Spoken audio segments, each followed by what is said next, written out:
tapi lamun geus aya di makomna mah kan teu kamu kaget tapi lamun can di makomna jadi lelucon beda urang ngobrolkeun politik tapi teu bergerak di politik urang jadi lelucon urang ngomong-ngomong perekonomian segala rupa perdagangan puguh hutang ge sabelit hulu urang dagang teu naon teu jadi lelucon tapi lamun Rijal Bakri mah nu ngomong ekonomi na kan sanajan hutangna triliunan tapi lamun ngomong politik nu ngomong politik nah gitu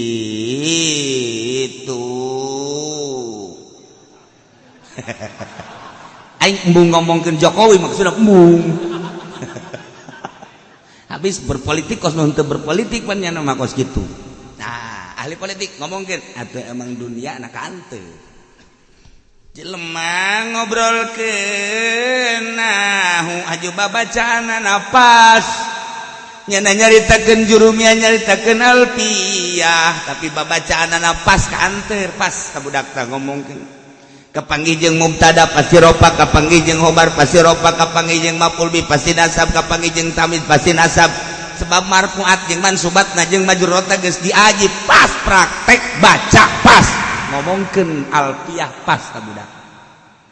ketika jaritakeun wudu cai-caina ge ya cai teh aya tahirun mutahhirun aya tahir aya cai mustamal aya mutanajis dibacakeun kunyana tet syarat-syarat jeung rukun-rukunna kemudian cara wudu jeung salatna nyaritakeun ubudiyah nyaritakeun muamalah nyaritakeun munakahat nyaritakeun jinayat pas nyana nyaritakeun fatul muin pas ketika jelema nyaritakeun tasawuf kemudian pas jeung naon nu dicaritakeunana dirina teh ya bener ngepas jeung anu aya dicaritaan kita pas ketika jelema nyaritakeun alfiyah tapi maca kitabna pugu mubtada dinasabkeun pugu ieu teh hobar dijeerkeun goblok teh budak alfiyah maca badegdom teu kaarti aing mah gasi eta ngadoana ge kos kitu pancen ngomong alfiyah malah ngadengekeun ngomong jalan patul muin tamat deui segala patuahan oh ngadengin lagi segala tupah raudhah jeung riyadhah tapi mai mah ai kalakuanna kos kitu kredit dihalalkeun heran aing mah bang dihalalkeun kumaha ngaji ngasih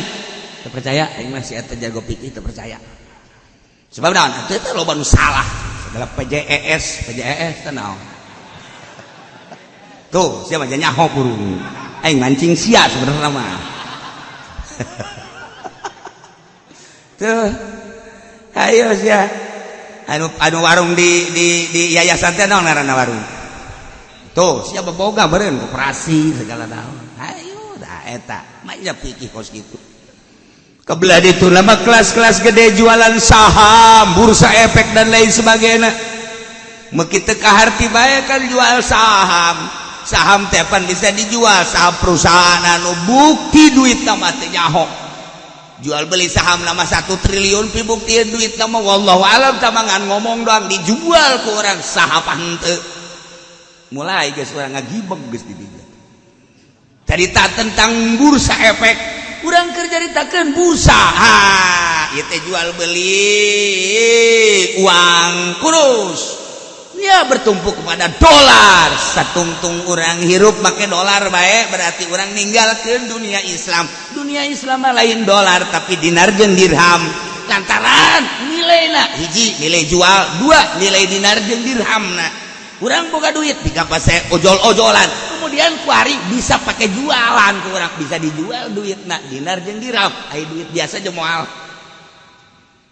kapan aya duit dengan sakar jadi jasa kadar jadi ojol-ojolan doang urang hayang motor teu boga motor urang boga duit ojol ku urang tah duit ka dieu motor eta teh ngaranna jang ojol eta duit kuari duit dijual ku urang tah duit kertas jamalah tapi dinar urang teu boga motor hayang boga motor make dinar jual ojol sabaraha dinar sekian tah motorna eta duitna tah motorna urang teh embung boga motor dek dijual beda ya duit tak bisa negara Islam apa gitu bedana negara Islam jeung negara kafir krus uang nah ketika kurang kuari terus duit dinar mah dinar bisa dijual dirham bisa dijual tapi duit mejang ojol doang teu bisa dijual. Duit mah teu bisa dijual kecuali iya mah pindah nilai. Urang boga dolar dijual ka rupiah, urang boga real dijual ka rupiah. Eta mah ngaranna jualan duit nilai maknana lain zatiah. Sia mah begitu ka harti bae. Begitu ka harti. A'udzu billahi minasy syaithanir rajim.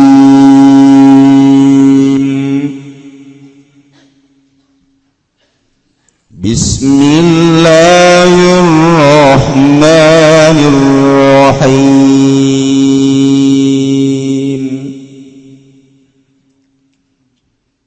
Falam taqtuluhum walakinna Allah qatalahum وما رميت إذ رميت ولكن الله رمى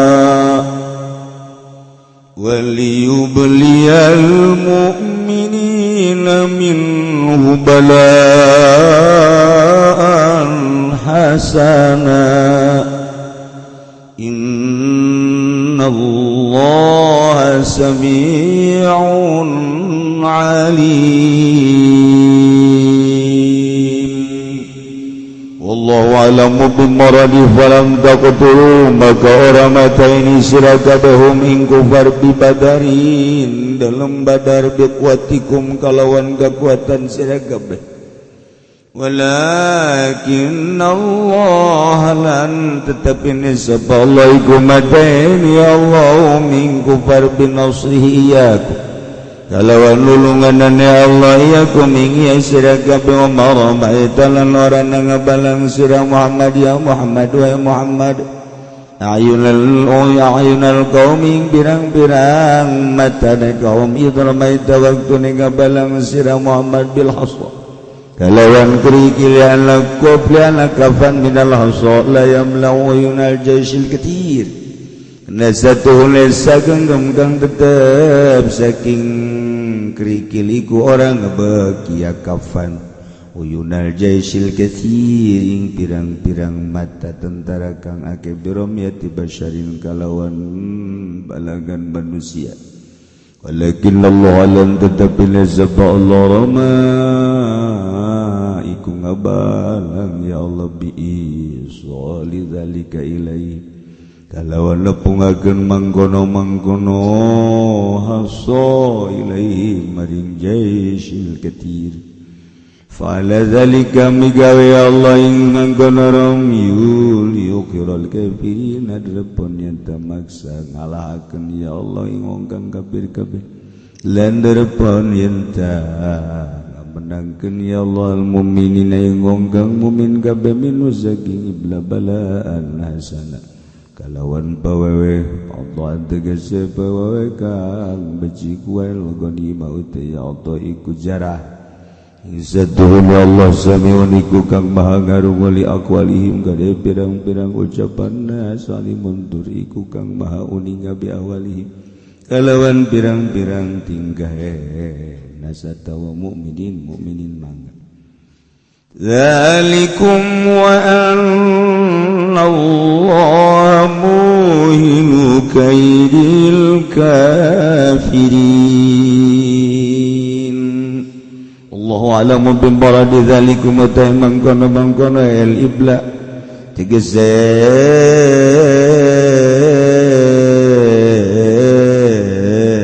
karunia Allah iku kun haq wa anallahu la yuzatun Allah iku kang ngalemahkeun mudhaif tegese ngalemahkeun ing panyanumpayane wong kang kafir kabeh.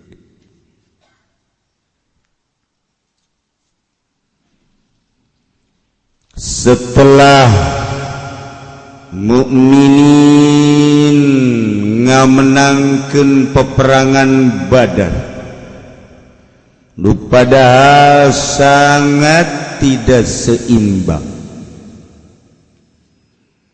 kasaetikan mukminin ngalawan musuh musyrikin pimpinan Abu Jahal nu loba tetapi teu pernah gentar mukminin maju terus sebab dibubungah ku Kangjeng atas bantuan para malaikat. Terbukti ketika perang loba sosok-sosok manusia anu tidak dikenal dengan bahasa-bahasa anu teu wauh etalah ternyata horeganan bantuan malaikat anu tarurun ti langit. Setelah selesai perang baraliklah ke Madinah dengan membawa jarahan-jarahan, boyongan-boyongan, kemenangan anu gemilang. Mulai manusiawi tarimbul sahabat ngarasa istimewa, ngarasa hebat, membanggakan diri. Bari ngarariung di Madinah ngomongna leuwih teh. Kumaha leuwihna? Anak wakal tukada. Tah, waktu keur perang Badar tah nu mayan sia teh ai. Anak sar tukada tah nu nyerem sia teh ai. Tak, cak nusa urang, eta tak, nuku aing, gulak-gilak ke paeh, karena aku pedang aing, kabeh ngaromong, anak kota itu kan, anak sentuh kan, anak kota itu biasa, eta teh manusiawi. Kabeh membanggakan diri ngehebat-hebat maneh. Nu mantak, ku Gusti Allah ditegor, ulah kos kitu atuh coba make adab. Jalain maneh nu ngabunuh teh cacak-cacak teh dibantuan ku malaikat bakapan wallahu alam nasibna kumaha. Ja aya pedang anu di kaluarkeun can ge kena geus paeh ti heula. Aya panah. Panah diusung. Dicepretkeun set, panah neangan beuheung deuk kumaha tuh. Neangan beung di sedek cok sing sadar cek Gusti Allah dia lamun manah anu asli mah meureunanan itu ngagilek ge moal kena kapan ieu mah panah teh turun sakumaha kapal jet lamun encan kena atuh encan eureun tah bejakeun Muhammad ka para sahabat kunaon haju anak kotal tu kada anak asar tu kada. Eta pedang kakara kayak dicabut doang geus ngagolernya nana geus sabar heran kan ieu pedang jadi kos ieu. Sakti amat ieu pedang. Eta kan bantuan Gusti Allah teu beunang. Teu beunang ngarasa anak kotal tu kada. Bantek Kangjeng Nabi diberi wahyu ku Gusti Allah tegoran. Falam taqtuluhum walakin Allah qatalahum. Bejakeun Muhammad falam taqtuluhum makan tengah bunuh maraneh kabeh ka para kupar-kupar di Badar bi badar biquatikum kekuatan aranjeun kabeh. Anjeun bisa ngabunuh para musuh-musuh Allah kupar-kupar Quraisy. Di perang Badar teh biquatikum lain kekuatan aranjeun kabeh walakin Allah qatalahum tetapi Allah anu ngabunuh para kufar-kufar binasrihi iyyakum pitulung Allah ka aranjeun kabeh melalui malaikat Allah subhanahu wa ta'ala. Kabeh lamun geus pitulung Allah mah atuh gampang. Ngan urang kan kadang-kadang teu sadar asanang urang. Urang teh teu sadar asanang urang. Ialah hijab paling gede antara urang sebagai hamba makhluk jeung Allah sebagai khalik. pengakuan anu leuwih. Urang lamun ditajak kabeh ge di akun urang. Dari eta mobil sa aing, nang di mana meuli aing, duitna nang di mana usaha aing. Jauh diri jeung Allah. Eta sawah nu sa aing, tah suratna ge nang di mana tah nang meuli. Aya duit mah atuh usaha, mana ke cara aing hirup mah. Beuh. Itu pamajikan san aing.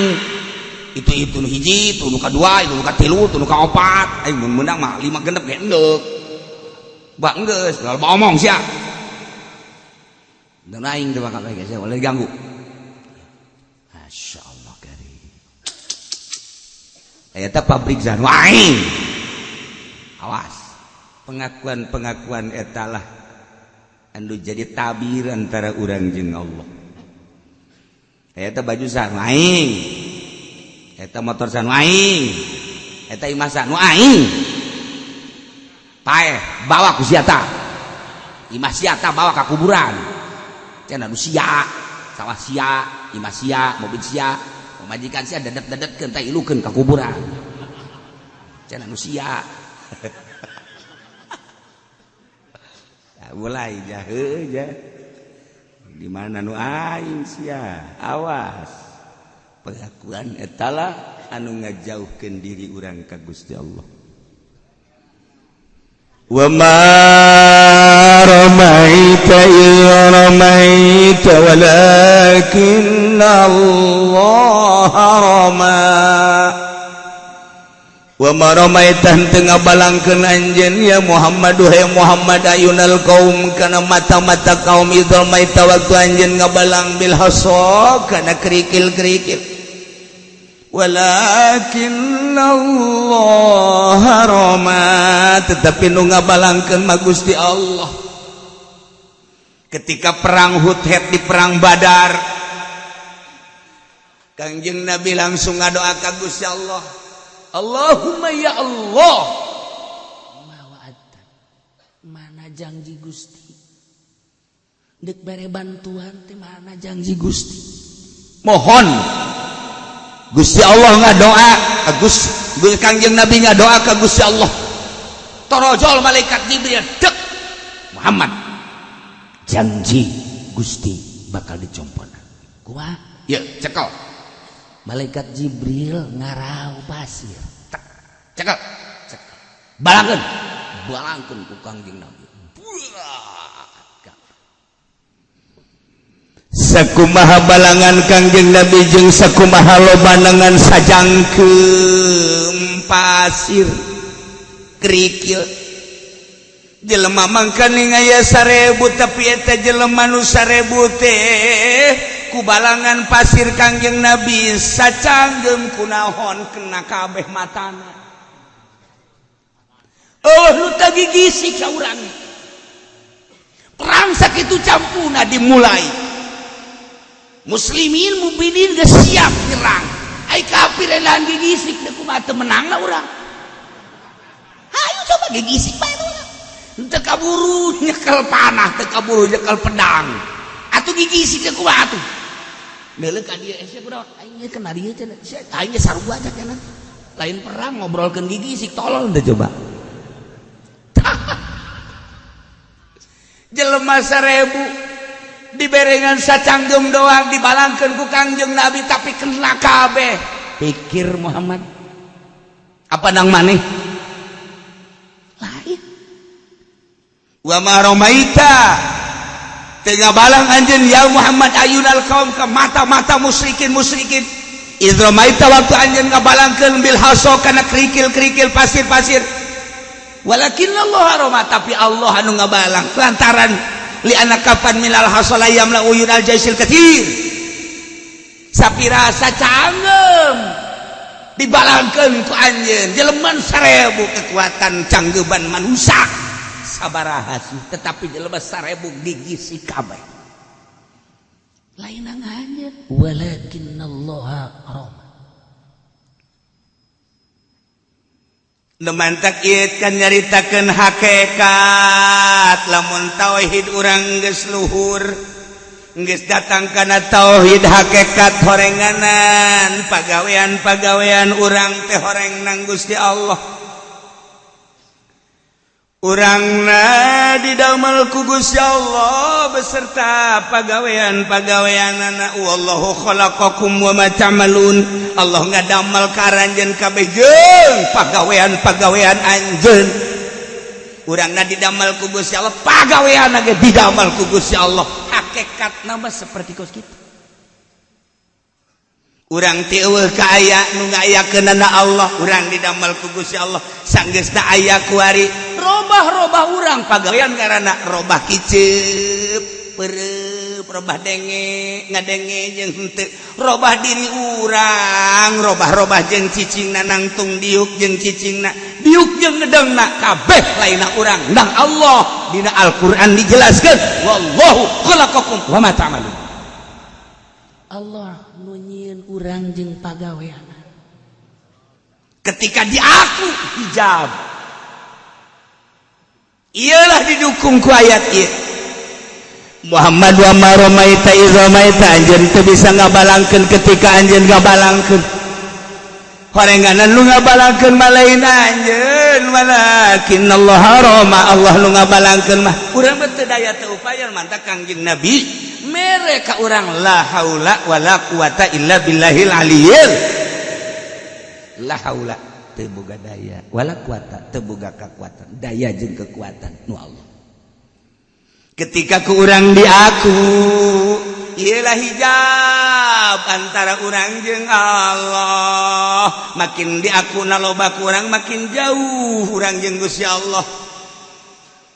Nemantak ilmu tauhid mun masih keneh kakarak datang ka wujud kidamba qomo khalafah lil hawadits qiyamuh bi nafsi wa daniyat qudrat irat ilmu ayat samana eta mah ngaranna tauhid TK.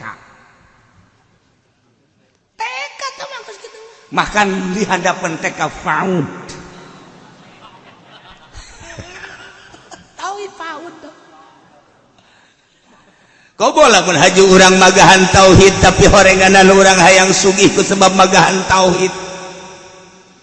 Aya kiai tadina susah keur masantrenna barang jadi kiai ge susah. Ngajina mah tauhid, kuari magahan tauhid kaunggar lembur. Anu dibacakeun mah wujud hartina aya mustahil eueuh. Allah teh kidam hartina teh mustahil hudus dibacakeun kunyana kitu. Alhamdulillah hasil magahan tauhid teh kabeli mobil eta mah ngaranna nyegik. Pasugihan. Naon bedana teh mah jeung ngababi. Lain bedana.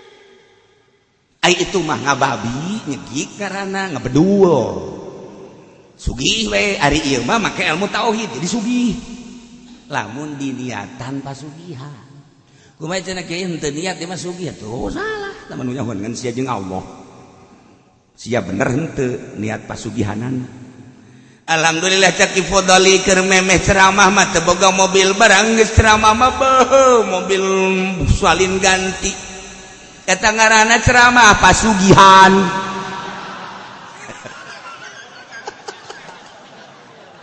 Teu beda jeung ngamonyet teh sebenarnya.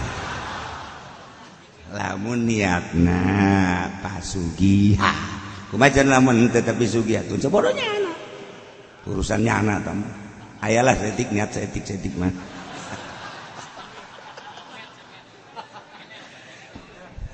lu bantak dina ilmu tasawuf maya kiai aya hiji kiai tatadina teh sugih keur masantren aju jadi kiaina sugih ngajina ge nya nama geus sugih. Gus magahan torekat biasa tasawuf sugih. Aya deui kiai susah keur masantren aju jadi kiai susah kuari mah lantaran kapake ku masyarakat jadi sugih. Sarua kuari sugih ngan ieu mah sugih asli, nu ieu mah sugihna sugih kuari-kuari. Urang meudeuk ngasupkeun anak, ngasupkeun ilmu tasawuf maning kanu sugih teh heula tadina atawa maning kanu sugih anyar-anyar. Ayo sia.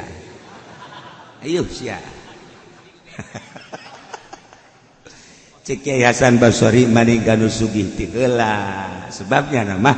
sugih ti heula geus teu maksudeun kada sugih bahkan kasugihanna pake syiar agama Islam aya anu anyar sugih mah ieu teh ya pugu elmuna ge pake kasugihan tah bedana sakitu tah nu matak teger jelema lamun kumpul nya ilmu nya tauhid nya sugih di dirina sebab geus teu aya ilmu teh geus teu pake pasugihan teh aya aya anu susah mah biasana kos kitu asal diondang teh diberkatan ngomongkeun sial gara-gara nya hujan nya tunduh berkat da cau emas kahayang aing mah bolu-bolu atuh cau Ambon heset kita ulah ngomong kitu kitu deui engke mah aing dek nangan marti lah ngomong kitu bae aing takol huluna teu daekeun lempeng Masya Allah tah ya hijab geus satu dina ilmu tauhid teh kapan urang lamun ngaji aya kaum Mu'tazilah aya kaum Jabariyah aya kaum Asy'ariyah aya deui nu hiji deui mah kaum Mukasyafah luar tam ari kaum Mu'tazilah mah sakabehna pagawean teh anu urang bungan urang dibere sehat ku Gusti Allah dibere kakawasaan geus lepas ti aturan Gusti Allah atuh kekuatan urang migare uang sagala gendang urang etalah ahli filsafat Mu'tazilah jigna dia sakabehna nang urang Allah mah nyieun urang kabeh nang urang ieu imana nyieun sa nangieun aing nu aing ieu kursi nu sa nu aing nangieun aing itu bisa nu aing nangieun aing sebab Allah bere kakawasaan ka aing Mu'tazilah sasar nang Allah. Nomor kedua kaum Jabariyah kabeh ge nang Allah. Urang teh kapan diayakeun ku Allah di berena ge ku Allah pagawean urang jeung urang ge nang Allah kabeh kiceuk urang nu urangan kabeh nu Allah. Kumaha Allah bae nang Allah bae geus. Kabelah dituna bakal jadi hakekok. Nah geus sang Allah kumaha Allah bae. Sia geus salat atuh kumaha Allah bae sih. Ku Allah salat ku Allah henteu sia cak kiai kan isukan bulan Rajab henteu puasa atuh kumaha Allah bae sih ku Allah dipuasakeun puasa ku Allah henteu nu geus henteu nu geus geus kabeh ge ku Allah bae nya nama ya atuh geus gerak Allah atuh geus kieu bae jadi eueuh syariat Jabariyah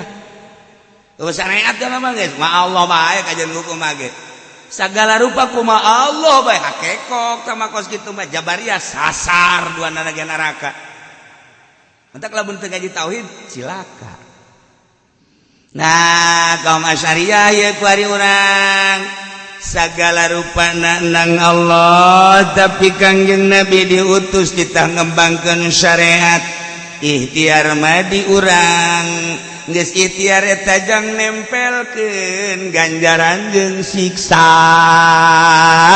lamun kaum Jabariyah kabeh nujukeun ka Gusti Allah sapodo kumaha Allah bae atuh engke nempelkeun siksa jeung ganjaranna di mana ai hak kabeh nang Allah mah ai Mu'tazilah kumaha urang bae nempelkeun ganjaran jeung siksa difokuskeun ka urang bae di mana nu mantak Kangjeng diutus jang ngembangkeun syariat jang nyantelkeun ganjaran jeung siksa di ikhtiar kabeh nang Allah ngan ikhtiarna di urang ieu mobil luza ai mobil nama asli hakikatna nu Allah ngan nang ikhtiaran kula hasil kula tani syariatna kula tani maju alhamdulillah dijual dibelikeun lah ieu ka mobil syariatna inang kula hakikatna nang Allah. Lempeng tah ngomong tah. Lempeng tah ngeunaheun tah. Tah ku ngaji papan urang bisa. Kaluar bae ti majelis poho deui.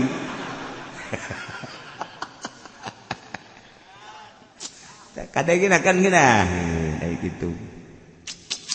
Ari eta iman usaha. Iman sabarara aya aslina manu Allah hakikatna urang mah sanu boga atuh je urang ge nu Allah ngan syariatna nang kula hasil jujualan kabari kula ngajual tanah alhamdulillah menang 1 miliar nu dibere ku kula alhamdulillah etalah kapelitan kula jadi kan imah daya aya hakikat datun Allah ngan syariatna mah nang kula kan geunah henteu urang kos kitu mata etalah ngaranna Asy'ariyah Mu'tazilah neraka Jabariyah neraka Asy'ariyah antara neraka jeung surga lamun lempeng bener nya salamat lamun teu lempeng ngagejelig geus ka ditu sebab naon masih aya aku-akuan keneh nu kos kieu mah moal diangkat jadi wali Allah kajen kuku maha ge wali Allah mah lain eta lan mantap kesana jadi wali esada jadi wali mah geus kalengitkeun nu eta tapi lain Mu'tazilah ngalengitkeun pengakuan tapi lain Jabariyah kok bisa kos kitu pan tadi lamun kumaha Allah mah Jabariyah eta mah rasana teu aya ngandalkeun teu ngandalkeun akal ari ieu mah waliun min auliyaillah mukasyafah dibere rasa nyana ku Gusti Allah beda jeung Mu'tazilah ngandalkeun filosofis Jabariyah sarua hanya ngandalkeun nas-nas setelah nas dibongkar ternyata disimpulkeun lu Allah kabeh eueuh syariat ketika orang make Asy'ariyah make syariat hakikat teman nu Allah syariat nama tunu urang nang urang lempeng cuman aya ngaku-ngaku sarua emang syariat nu sahaja nu Allah tapi diakun urang jang nu awam seperti itu salamet tapi moal jadi wali lain nikahkeun mah kecuali nya nikahkeun wali mujbir tah mah ai wali kumaha ai wali manggeus kalengitkeun diri jeung pagawean sesuai jeung ayat ieu Kangjeng Nabi ge dibere pepeling ku Gusti Allah Muhammad wa maramaita teu ngalungkeun anjeun ya Muhammad izramaita waktu anjeun ngalungkeun walakin Allah rama tetapi ini Allah anu ngalungkeun man nu jelas urang mah la haula wala quwata illa billahil aliyil azim cuman melalui perasaan batin tah ieu eseba di dieu mindahkeun perasaan ku ari mah urang mindahkeun perasaan ti Tangerang panas ku ari ka Lembang Bandung rarasaan urang jadi tiis pindah perasaan ku ari urang ka Uzbekistan tiris anu luar biasa ka Turki pindah perasaan awak tama kakaraket tina panas kana tiis mun ditanya kumaha rarasaan tiris jasa ai di urang panas pindah perasaan kakarak jasad ku hari ieu mobil sah ieu mobil kula geus meunang saminggu dijual kapangi deui mang itu mobil sah lain nu kula geus dijual pindah perasaan batin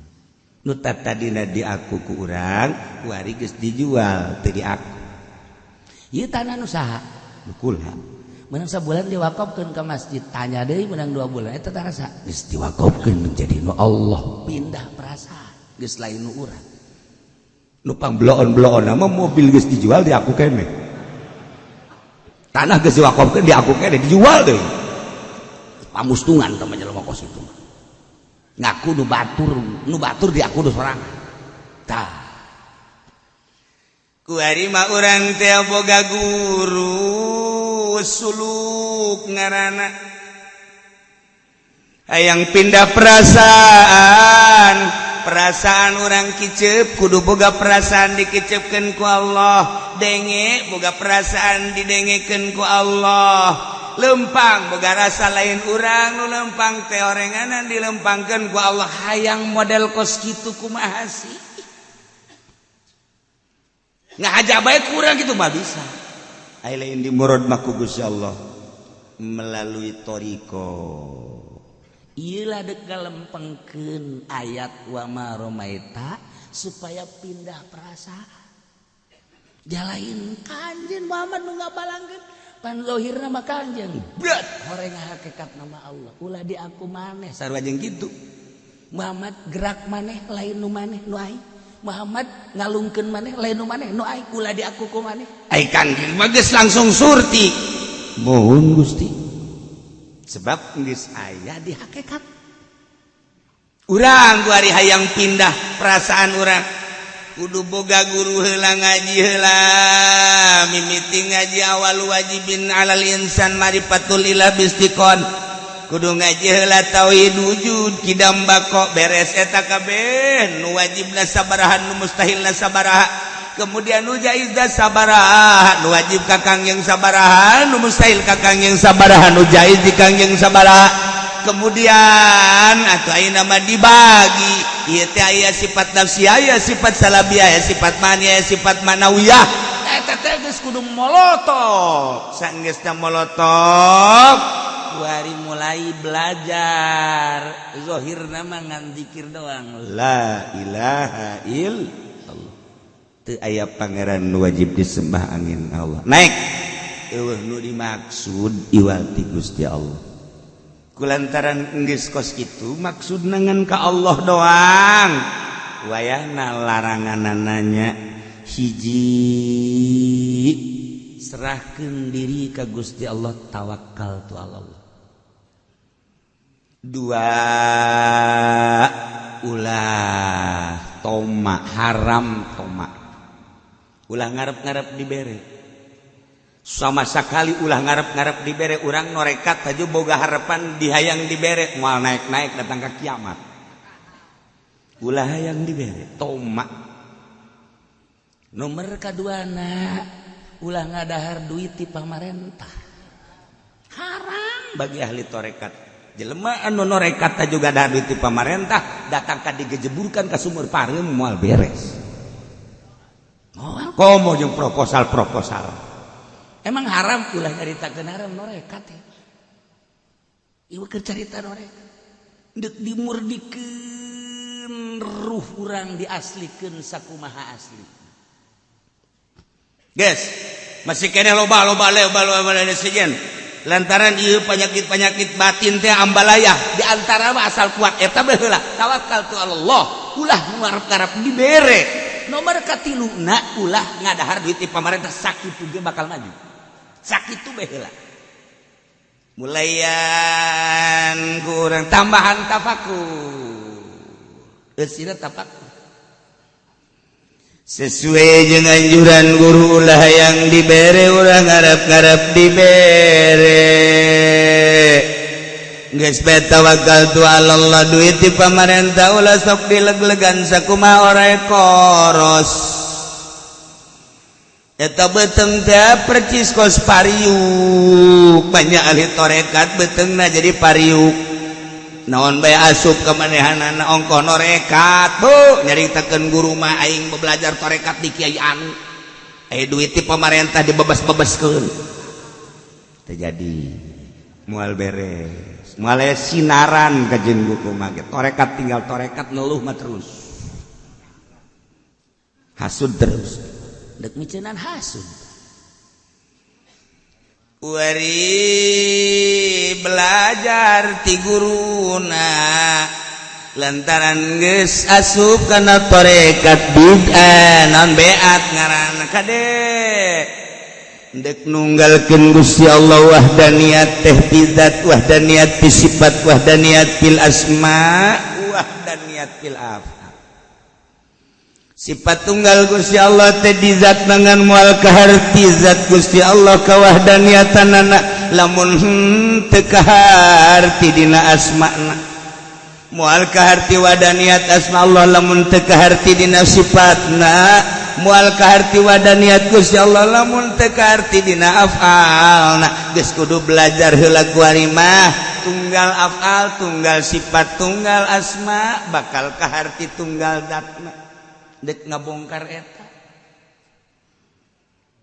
dedelean urang teh supaya nu kadeleuna Gusti Allah musyahadah ngaranna dedengean urang supaya nu kadenge teh Gusti Allah musyahadah ngaranna lempang lain salempang-lempangna cekel lain sacekel-cekelna musyahadah ngaranna dek dibukakeun ku Gusti Allah qalbu urang supaya lauhil mahfuz teh katempo sakumaha katempona Kangjeng Nabi diberangkatkeun minal Masjidil Haram ilal Masjidil Aqsa teh lain di alam nu ieu tapi di alam nu belah ditu alam nu ieu mah kasipatan ku beurang jeung peuting kasipatan ku jam lantaran perputaranana panon poe jeung bulan tapi digejlukeun ka alam nu itu teu katalian ku alam nu ieu atuh sakedeung gorenganan minal Masjidil Haram ilal Masjidil Aqsa ti Masjidil Aqsa ka Sidratil Muntaha lain make nu ieu namun Kangjeng Nabi bisa ditempokeun ka surga bisa ditempokeun ka neraka jeung bisa ditempokeun ka tingkah-tingkah manusia anu harita katempo ku Kangjeng Nabi anu keur ngaguntingan letahna anu buukna digantung anu ieu bobogaanna sagede gunung Uhud anu jelema di neraka nginuman cai kokocoran tina parji-parji awewe anu teu beres katempo ku Kangjeng Nabi lamun Kangjeng Nabi ditempokeun umatna ge atuh kapan uswatun hasanah Kangjeng teh mun nuturkeun Kangjeng dibere ke perasaan mulai ditafakuran ku ayatun tafakuran afal Allah cek Gusti Allah teh wallahu khalaqakum wa ma ta'malun Allah teh anu ngadamel aranjeun jeung pagaweanana urang jeung pagaweanana orang teh dadamelan Allah makhluk kok geus atuh dibalik ieu gerak urang orang aya nu ngagerakeun dibalik cicing langit aya nu nyicingkeun dibalik cicingna bumi aya nu nyicingkeun dibalik gerak urang jeung cicing urang aya anu ngagerakeun jeung aya nu nyicingkeun jageuninganan horeng dina Al-Qur'an teh dijelaskeun ku Gusti Allah alam tarannallaha ya'lamu ma fis samawati wa ma fil ardh apakah anjeun teh yakin bahwa Allah nyahoeun naon wae di langit jeung nu aya di bumi kanyahoan kabeh ku Gusti Allah mayakunu najwa salasatin illa huwa rabi'uhum maneh bibisikan obrolan tiluan Allah nu kaopatna wala khamsatin illa huwa sadisuhum limaan Allah nu kagenepna wala anna min zalika tiluan Allah kaopatna duaan Allah katiluna sorangan Allah kaduana 1000 Allah ka 1000 hijina hartina Allah uningan nyahoeun urang sorangan nu kaduana Allah nyahoeunana terus kana zahiran wa batinan sebab naon gerak urang gerak Allah denge urang denge Allah deure urang deure Allah atuh deuk teh kumaha mulai ditafakuran deui dizikiran deui dibeat ku guru cek guru sanya-nyana eueuh nanaon memehna naon dijieun la ilaha illa anna pangeran kecuali kaula zat anu ngaliputan sifat-sifatna kana seluruhna anu ngabarengan kana asma-asmana nandakeun kana af'al ieu langit tajali Gusti Allah bentuk langit tah eta langit teh bentuk dadamelan Gusti Allah aya nu ngendalikeun tah langit cicing teh horeng dibalik cicing aya nu nyicingkeun Allah bumi ngampar jeung cicing aya nu ngendalikeun dibalik ngampar jeung cicing aya nu ngendalikeun Allah urang kuari gerak urang aya nu ngagerakeun dibalik gerak urang teh horeng aya nu ngagerakeun Allah di mana urang sorangan nu kaduan langit kajahuan ku Allah bumi kajahuan ku Allah termasuk urang Muhammad wa ma romaita id romaita anjeun ngabalang lain anjeun walakinallahu harama Allah mengalah melalui anjeun lah ditajalikeun geus kos kitulah sunnatullah dibalangkeun mun kekuatan anjeun deuk sakumaha sih kekuatan manusia kok 1000 kabeh kapeungpeureun nang aing Muhammad eueuh nu nang urangan ngan kuariman nu nang urangan ge lain Mu'tazilah jeung lain Jabariyah tapi melalui perasaan engke ku Gusti Allah teh dibere perasaan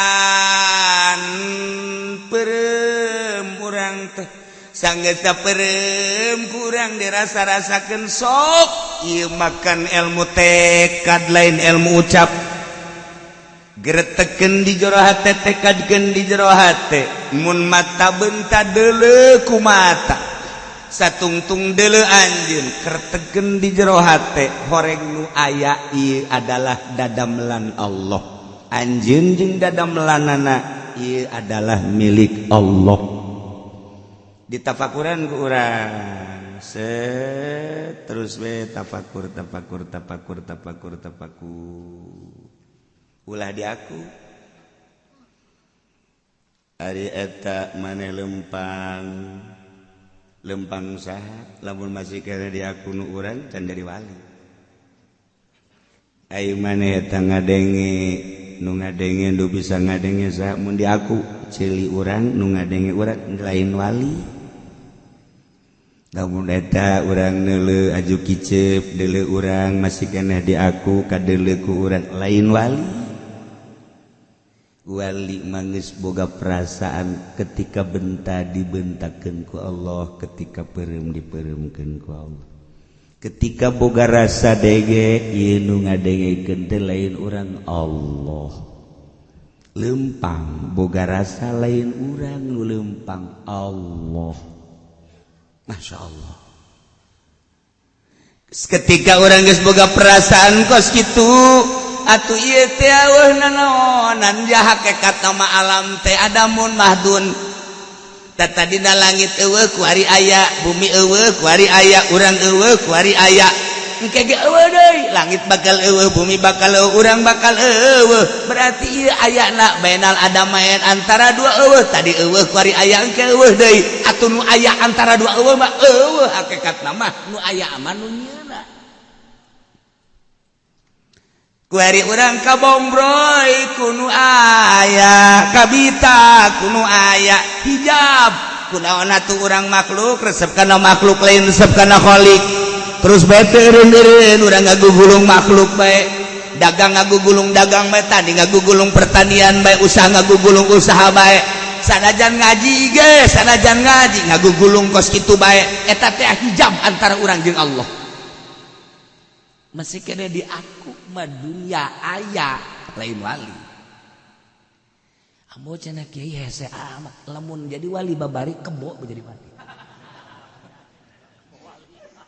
kebo jadi wali cina ulah ka kebo atuh ieu ku hese-hesena jadi wali hese nu kata kewa ku mah gitu jadi wali ya Allah ya Rabbi samaruk asal zikir bae illallah ha wali cirikeun heula lamun balik dah haju nyata di berkatan teh ngomong barang wali ieu mah pan sorban lah naon lah kiai naon sorban tinggal di masjid pugu amplop can kabikeun hadengan ge ka dieu deui kiai ieu panitia pohon emang eta nu dimaksud ajur teh mah kos kitu walingi wa barobaita yudrobaita walakin Allah mulai kuari dibere ku Gusti Allah terasa babarangan jeung makhluk sebab makhluk mangan ngariweukeun doang mulai dibere teresep kana dunia sebab dunia mah panah jeung hina manya urang atuh dibere resep kanu hina kanu fana rugi amat sedangkan ku urang lamun digugulung nu kuari mobil diusapan diusapan dimumule terus bae dikumbah batur teu meunang noel-noel acan urang paeh ditinggalkeun urang kaganggu sabaraha poe sabaraha bulan ku mobil datang ka teu kaburu maca Quran maca sholawat horenganan mobil teh mobil paeh ditinggalkeun rugi kabina-bina kaganggu ku mobil sabaraha tahun kaganggu ku motor sabaraha tahun urang umur jatah urang teu nyaho suk ka jero kuburan urang pernah terganggu ku motor terganggu ku mobil terganggu ku awewe komo urang boga pamajikan teh dimumule bae ku urang diusapan sakapal embung urang dipake ka bendu ka jenting salage ku pamajikan kurang paeh pamajikan urang ditinggalkan ku urang kawin deui jeung batur ditumpakan ku batur boloon urang boloon urang salila hirup urang kaganggu ku pamajikan laju urang paeh pamajikan urang dibelikeun mobil-mobil dipake jeung nu ngora jeung batur boga salaki anyar be urang ngedesek-desek meuli mobil kijang datang kate salat nipu wari asup urang ka kuburan ditumpakan ku salaki nu anyar goblok urang goblok tolol urang keur disiksa pamajikan urang keur huhahe seping bread leung meuli urang ku hari pake jot-jotan ku salaki nu anyar mobil lu anyar pakai jot-jotan yang salaki nu anyar urangna keur disiksa di jero kubur akibat urang hayang boga mobil di akhirat pamajikan urang neangan urang minta pertanggungjawaban goblok lain nyapaatan ka urang nyiksa pikir kotak sia sing hades ya boga pamajikan daripada sia ganggu ku pamajikan mending neangan deui neraka guys lah ulah sok nekat gitu belon tah sok geura silulup saeutik silulup ieu torekat ngaranna jijaheunya pikir ku otak urang teu eureun-eureun ngurusan nu kos karari itu bae poho ka tahajud poho ka maca Quran poho ka maca sholawat kaganggu ku mobil ku motor ku pamajikan embung dipake ka bendu ku pamajikan mending mun di akhirat nyapaatan horeng nyiksa ka urang mending ku ari urang disiksa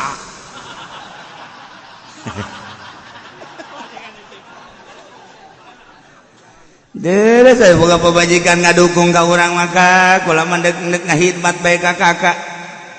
ya kakak mah tuh pan ngaji bae kadanan kula mah tuh nuturtan kakak mah kahakamat zikir tahajud yang sakula malah dek ngaladenan kakak besugan we di akhirat kula kabawa deres sama nu kitu mah deres sama kan tiis sama kan hate tiis ieu mah lain kitu pan urang keur maca Quran ka pegel pangurutankeun bener ge ibadah sarua ibadah lain deui geus hukum geus ieu puyeng ka ieu pencetan aju ngobrol bari pencetan teh tadi mah aya bi anu kongkorongna anyar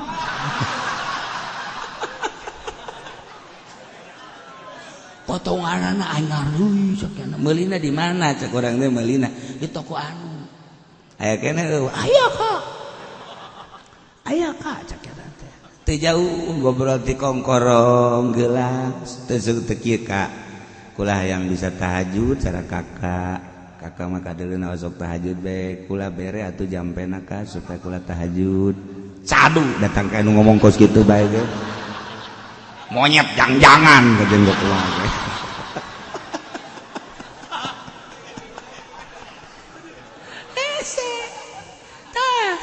otak siap pikir ka dieu kaganggu sabaraha tahun sia ku motor ku mobil ku pamajikan paeh tinggalkeun rugi ka bina-bina nu tadina ku urang diusapan dikumbah digosokan poho ka Allah nyata korenganan jadi siksa di akhirat ditapakuran hinana dunia kurang orenganan hina dunia mafana dunia marusak dunia mah sebab tadina ge bakal eueuh deui nu aya mah nu ngadamelna antum mantak naon kurang ku ari diresepkeun diri urang kanu ngadamelna dengan cara tertentu aturan-aturan ti guru mulai ku ari mah atuh batur ti peuting sare nyana hudang batur ti beurang hudangnya nama sare batur keur ngaji hudangnya nama hees wali eta geus kitu besi aya nu keur hees antepkeun rante aduh sial ge kaget aing ge maksud ngagetkeun sia ulah tenang teuing mulai ngaranna khariqun lil adat warima tugas nganggap karena dunia tehina geus make baju gatu geus embung nu bagus-bagus jahina daripada kaganggu urang ku baju mikiran potongan mikiran nu bagus lain pakai zikir jeung tapakur endahan mikiran baju hina baju mah sarapna bae kumaha kitu kene urusan-urusan kendaraan kumaha ayana bae geus teu mikiran bagus jeung gorengna kumaha ayana bae ulah kaganggu meuli urang nu bagus jeung ibadah tapi teu kaganggu masalah tapi ulah dihuyal dihayal nu bahaya ge huyal hayalan aja ngakuna jadi aku ieu mobil nu saha Allah beres mana kuncina ku Allah aing nginjau malah bebek aja ka Allah tapi lamun geus aya di makomna mah kan teu kamu kaget tapi lamun can di makomna jadi lelucon beda urang ngobrolkeun politik tapi teu bergerak di politik urang jadi lelucon urang ngomong-ngomong perekonomian segala rupa perdagangan puguh hutang ge sabelit hulu urang dagang teu naon teu jadi lelucon tapi lamun Rijal Bakri mah nu ngomong ekonomi na kan sanajan hutangna triliunan tapi lamun ngomong politik nu ngomong politik nah kitu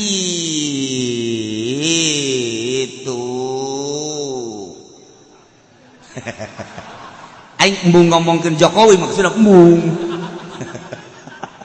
habis berpolitik kos nu teu berpolitik pan nya mah kos kitu nah ahli politik ngomongkeun atuh emang dunia anak hanteu jelema ngobrolkeun nahu aju babacana napas nyana nyaritakeun jurumia nyaritakeun alfiyah tapi babacana napas kanteur pas kabudak teh ngomongkeun kapanggih jeung mubtada pasti rofa kapanggih jeung khobar pasti rofa kapanggih jeung maf'ul bi pasti nasab kapanggih jeung tamyiz pasti nasab sebab marfu'at jeung mansubatna jeung majrurata geus diaji pas praktek baca pas ngomongkeun alfiyah pas kabudak ketika jaritakeun wudu cai-caina ge ya cai teh aya tahirun mutahhirun aya tahir aya cai mustamal aya mutanajis dibacakeun ku nyana tet syarat-syarat jeung rukun-rukunna kemudian cara wudu jeung salatna nyaritakeun ubudiyah nyaritakeun muamalah nyaritakeun munakahat nyaritakeun jinayat pas nyana nyaritakeun fatul muin pas ketika jelema nyaritakeun tasawuf kemudian pas jeung naon nu dicaritakeunana dirina teh ya bener ngepas jeung anu aya di caritaan kita pas ketika jelema nyaritakeun alfiyah tapi maca kitabna puguh teu ada dinasabkeun puguh ieu teh hobar dijeerkeun goblok teh budak alfiyah maca badeg dong teu kaarti mah ka si eta ngadoana ge kos kitu pacena ngomong alfiyah malah ngadengekeun ngomong jelema patul muin tamat deui segala patuahan oh ngadengena ge soal tupah raudhah jeung riyadhah tapi mai mah ai kalakuanna kos kitu kredit dihalalkeun heran aing mah bang dihalalkeun kumaha ngajina sih teu percaya aing mah si eta jago pikir teu percaya sebab naon teu teh loba nu salah segala PJES teh naon tuh siapa aja nyaho burung aing mancing sia sebenarnya mah tuh ayo sia anu warung di yayasan teh naon ngaranna warung tuh siapa boga beureun koperasi segala naon ayo da eta manya pikir kos kitu kebelah ditu lama kelas-kelas gede jualan saham bursa efek dan lain sebagainya meuki teu kaharti bae kan jual saham teh pan bisa dijual saham perusahaan anu bukti duit mah teh nyaho jual beli saham nama 1 triliun pi buktian duit nama wallahu alam tamangan ngomong doang dijual ke orang sahapan teu mulai geus urang ngagibeg geus di dieu carita tentang bursa efek urang keur caritakeun bursa ieu teh jual beli uang kurus nya bertumpu kepada dolar satungtung urang hirup make dolar bae berarti urang ninggalkeun dunia Islam mah lain dolar tapi dinar jeung dirham lantaran nilaina hiji nilai jual dua nilai dinar jeung dirhamna urang boga duit dikapase ojol-ojolan kemudian kuari bisa pakai jualan kurang bisa dijual duit nak dinar jeung dirham aya duit biasa jeung moal kapan aya duit dengan sakar jadi jasa kadar jadi ojol-ojolan doang kurang hayang motor teu boga motor urang boga duit ojol kurang tah duit ka dieu motor eta teh ngaranna jang ojol eta duit kuari duit dijual kurang tah duit kertas jamalah tapi dinar urang teu boga motor hayang boga motor make dinar jual ojol sama dinar sekian tah motorna tah duitna tah motorna urang teh embung boga motor dek dijual beda ya duit tak bisa negara Islam apa gitu bedana negara Islam jeung negara kafir krus uang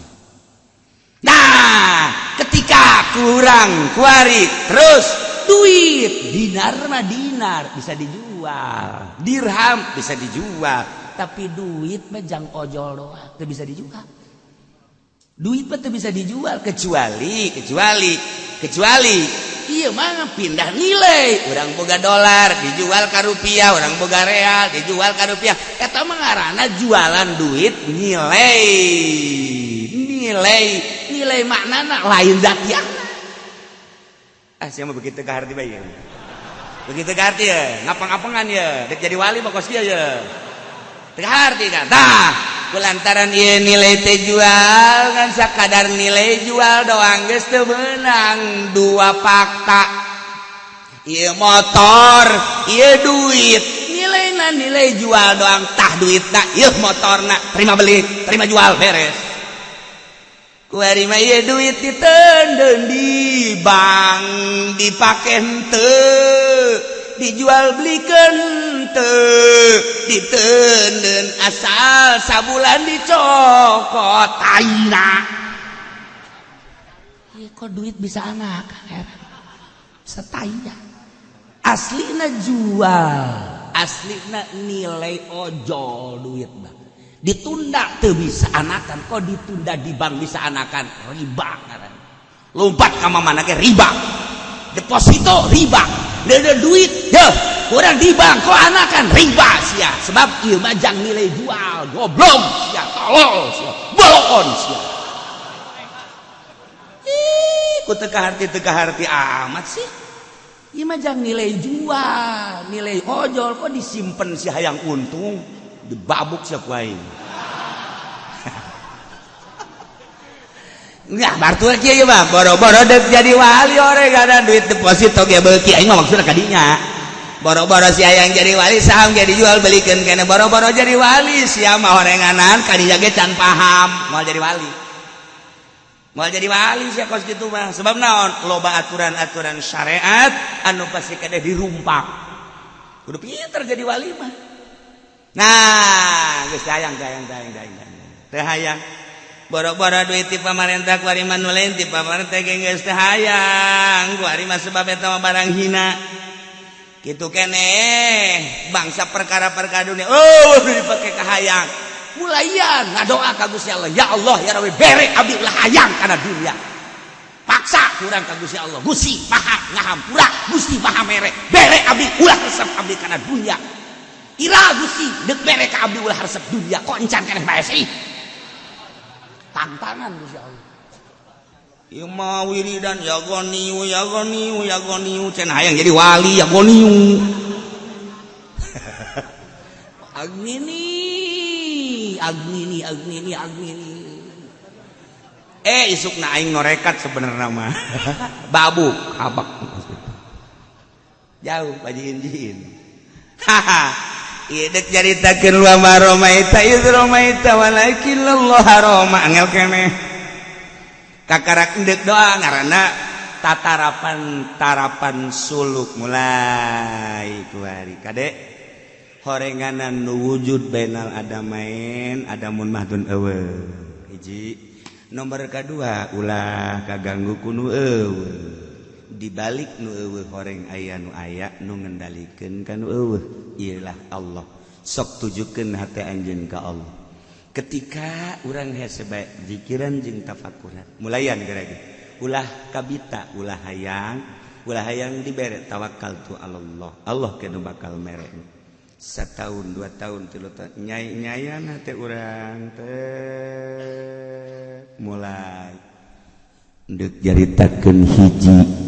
zat hiji asma hiji sifat hiji af'al Allah tapi nu mere lantaran urang keukeuh manjada wajad mulai kuari urang kholwat dengan cara-cara tertentu mohokeun ka awak urang geus teu diaku awak hiji bae nu diurus teh ruhan engke ge Allah mere Imam Ghazali 13 tahun karek dibere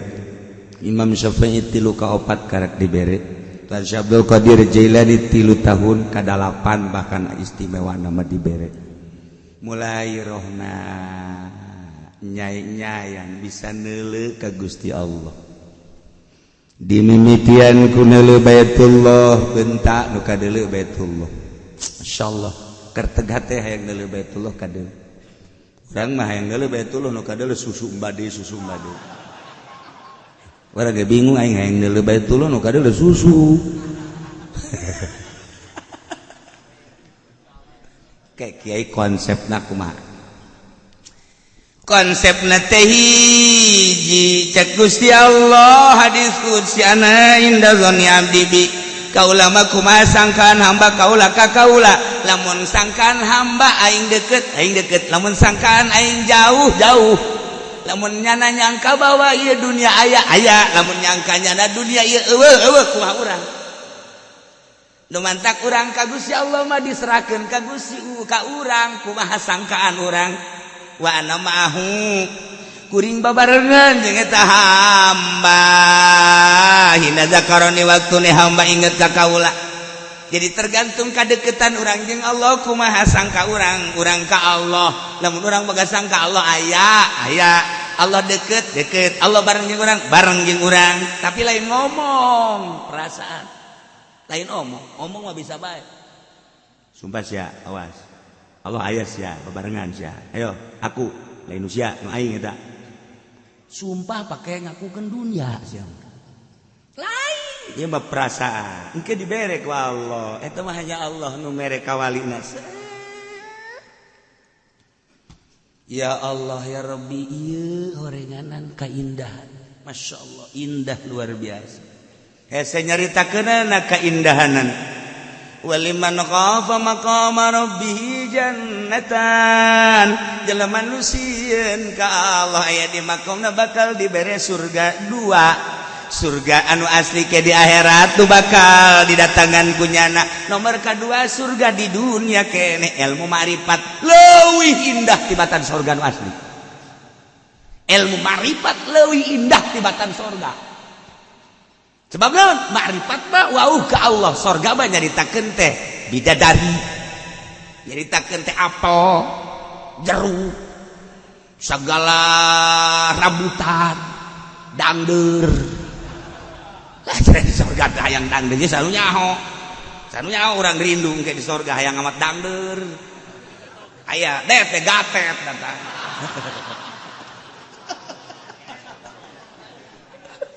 lantaran di dunia nabaheula hobi jasa kagegetuk jeung gatet dia sorga lagi hayang rindu hayang gatet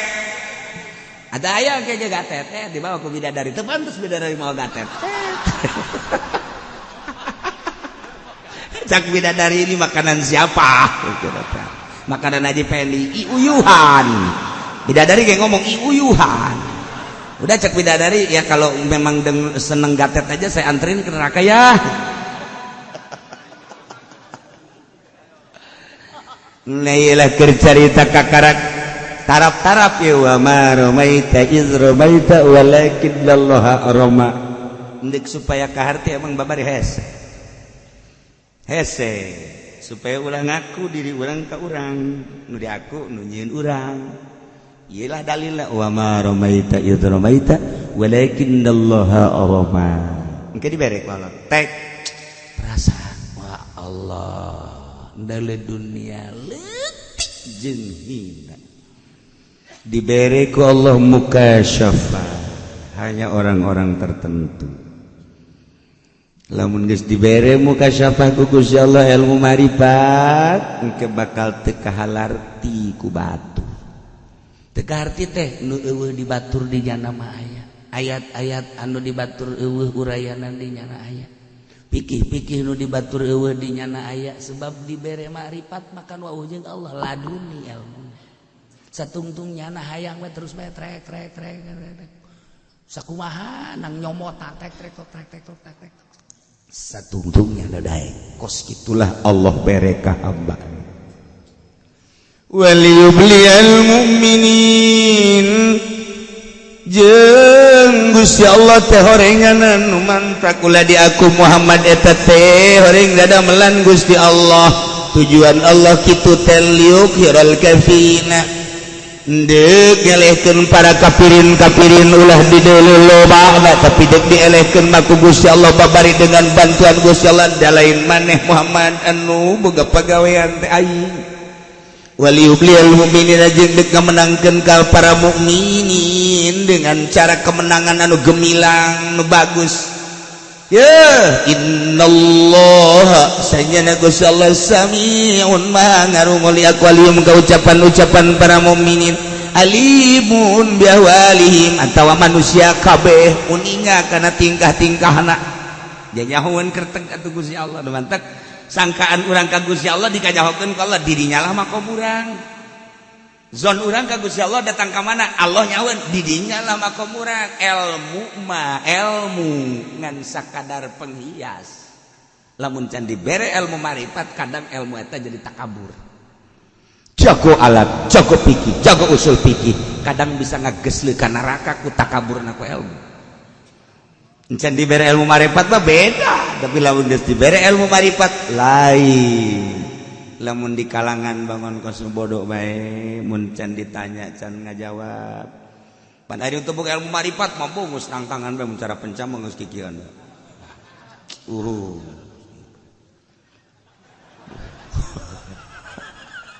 caknya mah hebat pukul leuleus aduh kingkong kikieuan bagus aya mah nyakuru pan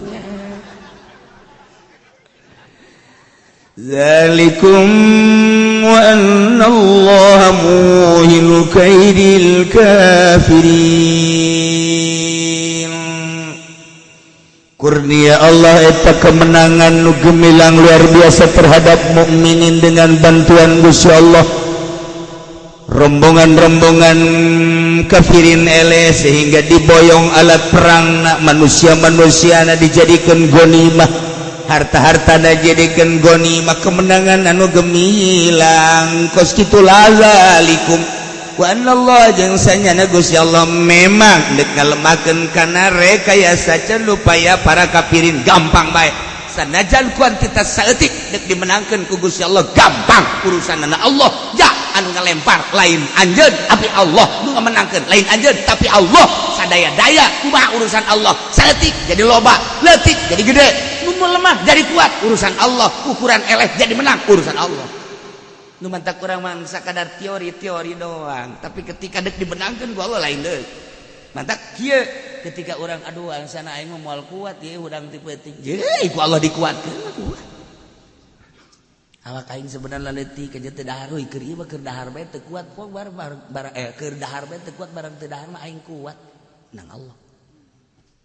aing keur ieu mah keur teu dahar bae teu kuat keur dahar bae teu aing teu kuat barang teu dahar pae aing atuh nang Allah sadaya-daya jagakeun ka Gusti Allah